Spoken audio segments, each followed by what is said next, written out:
Thanks, Dana. Yeah, earlier this morning, Governor Andy Beshear signed House Bill 551 into law, legalizing sports betting in the state of Kentucky. It's something many fans of sports, like myself, have been longing for years. And the measure will allow racetracks like the Mint Gaming Hall at Kentucky Downs to become licensed sports betting facilities where you can now place legal sports bets. Joining me now is the Director of Marketing at the Mint Gaming Hall in Franklin, Mr. John Wollahan. John, thank you so much for joining us here today. Pleasure's all mine. Thank you. Definitely. And so as we know, the Mint has horse racing books.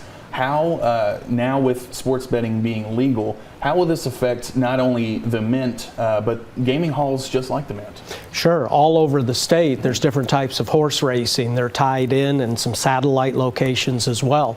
So all those places that offer currently offer the simulcast betting for the horses have the opportunity to get into sports.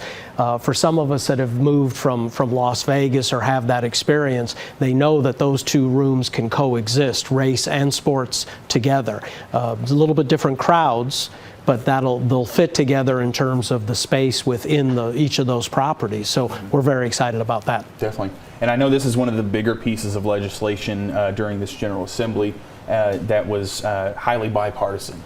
Both Democrats and Republicans were wanting this signed into law. What is your message to lawmakers who kind of work together to get this bill passed? I think people of the Commonwealth, people in the country in general, are just very excited anytime that you have any type of legislative body working together. And then also with the executive branch, the governor signed off very quickly on it, so full support. It just takes time. These things all take time. We're a very patient group. We're slowly growing and doing some good things in the Commonwealth, so we're excited, but we're excited to work with people that are willing to work with us and for the good of the people.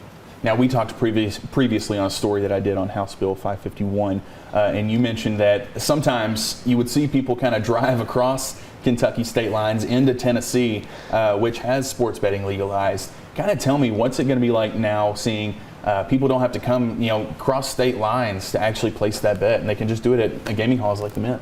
I think a lot of the residents should be happy just on spending less money on gasoline, sure. Less time. Mm-hmm. But let's talk about a couple of things. One, on the sports betting, after that money processes through, there's a certain tax on it. So this is going to be, revenue generating. So that's number one. Keep that money within the state lines.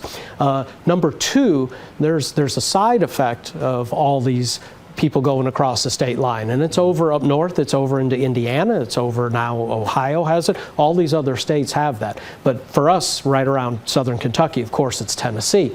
And not that that's been a bad service, it showed the demand for what people wanted. But all those cups of coffee and Gatorades that you'll get when you stop in over at the convenience store, make a bet, grab a quick coffee, something, there's tax on that, there's revenue on that that'll stay in the state. So there's some byproduct there. Definitely. I know Kentucky's known as we got horses, we got the Kentucky Derby, Churchill Downs. We also have Kentucky basketball. Now we have Kentucky football even. No pro sports yet, but obviously big sports state. Sure. Now sports betting legalized. Definitely. What's that mean just for the Commonwealth as a whole? Once again, there's the revenue part.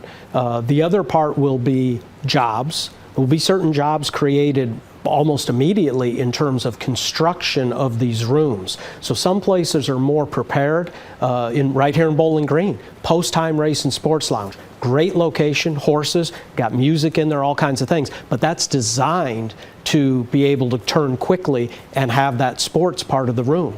You need odds boards, you need different types of TVs. So we're pretty well prepared for that. That'll be quick. An older facility like Kentucky Downs has a lot of space, but it's been dedicated to the horses and will get revamped in partnership with a sports betting partner who will come in and operate this. So there's jobs. There'll be jobs for the sports tellers once we get started, and we hope to be up and running by football season. Definitely. I know many sports fans have been waiting for this for quite some time. Now it's legalized in June. So, John, thank you so much for joining us. We'll have more news for you after the break.